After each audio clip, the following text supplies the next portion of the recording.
রাজ্যে আইন শৃঙ্খলার অবনতি, নিত্য প্রয়োজনীয় পণ্যের লাগাম ছাড়া মূল্যবৃদ্ধি এবং শান্তিনিকেতন মেডিকেল কলেজের ছাত্রী মনীষা দাসের রহস্যজনক মৃত্যুর ঘটনার প্রতিবাদে বৃহস্পতিবার উত্তর ত্রিপুরা জেলার ধর্মনগরে বিক্ষোভ কর্মসূচি পালন করে আমরা বাঙালি সংগঠন। কর্মসূচির অংশ হিসেবে জেলা শাসকের মাধ্যমে মুখ্যমন্ত্রীর উদ্দেশ্যে 5 দফা দাবি সম্বলিত একটি স্মারকলিপি প্রদান করা হয়।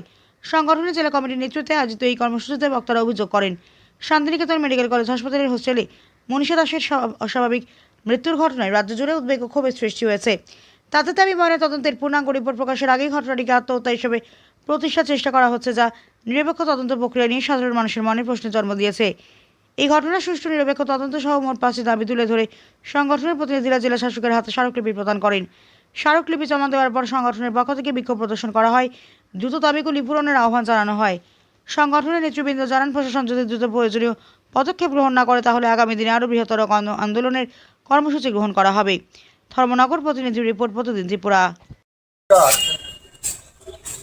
আমরা বাঙালি উত্তর ত্রিপুরা জেলা কমিটির পক্ষ থেকে আজকে 5 দফা দাবির ভিত্তিতে জনস্বার্থ সম্বলিত একটি স্মারকপত্র প্রদান করেছি।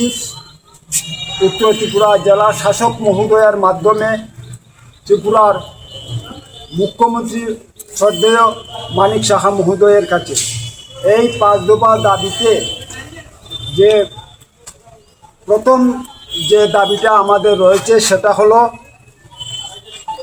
গত 10 জুন শান্তিনিকেতন মেডিকেল কলেজ হোস্টেলে মনীষা দাস নামক এক যুবতী মেয়ের অস্বাভাবিক মৃত্যু এবং 12 জুন উদয়পুর মহকুমার 18 বুলা দার কাতাং এলাকায় 9ম শ্রেণীর এক ছাত্রীকে গণধর্ষণের ঘটনায় নারীদের নিরাপত্তা নিয়ে রাজ্যে যে অনিশ্চয়তা দেখা দিয়েছে, তাতে আমাদের দল সহ সারা ত্রিপুরার জনগণ আজকে স্তম্ভিত।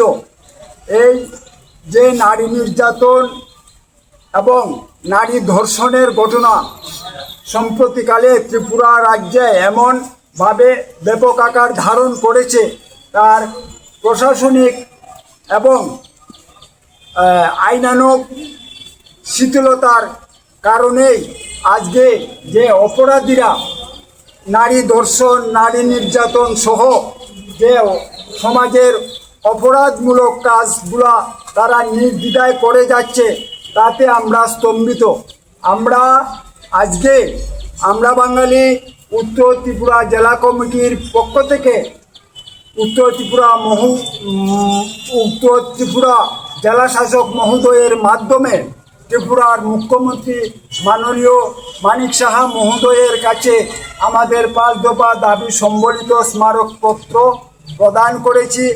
আপনারা আমাদের এই স্মারকপত্র প্রদানের যে বিষয় সেটা জনগণের কাছে পৌঁছে দেবেন, এই নিবেদন রাখছি।